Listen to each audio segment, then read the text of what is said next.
भगवान की विशिष्टता ही है कि वो एक होकर अनेक दिखते हैं। धरती, अंबर, अग्नि, जल, वायु, निहारिका, नक्षत्रों में, पेड़, पादप, वनस्पति, विविध आकृतियों में वो काल बनकर समय की विविध अवस्थाओं में,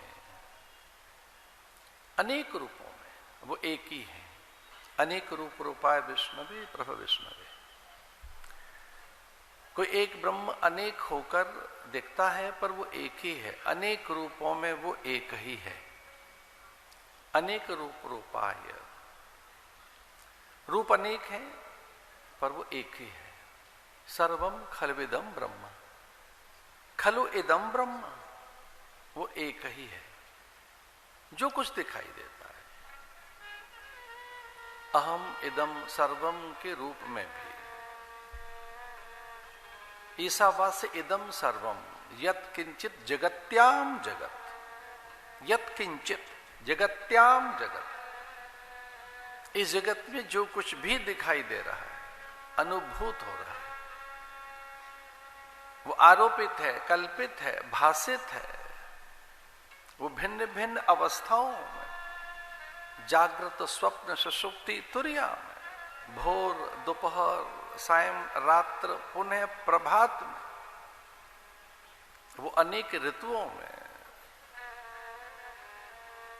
वो एक पल विपल अथवा घड़ी, मुहूर्त, प्रहर और दिवस रात में, अथवा पक्ष और मास अथवा संवत में, वो एक ही है। वो एक अनंत है, अव्यय है। उस एक को कहा गया कि वो सनातन है, शाश्वत है, वो समीचीन है, प्रत्येक संदर्भ में नूतन और सामायिक है, हर पल नित्य है, नूतन है। उसका अभाव नहीं है क्योंकि वो सत्य है। अभाव उस वस्तु का होता है जो सत्य नहीं होती।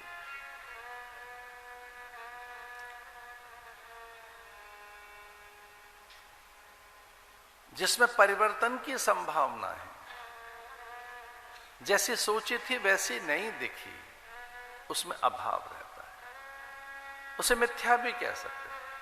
यद्यपि मिथ्या का अर्थ झूठ नहीं है, पर मिथ्या का अर्थ सत्य भी नहीं है। ब्रह्म सत्यम, जगन मिथ्या। मिथ्या का अर्थ यह झूठ नहीं है। इसका अर्थ है कि जैसा हम कल्पना कर रहे थे वो नहीं है, दिख नहीं रही है, कई बार होती नहीं। पर इस सब में भी जो है वह ईश्वर ही है और वह अनंत है।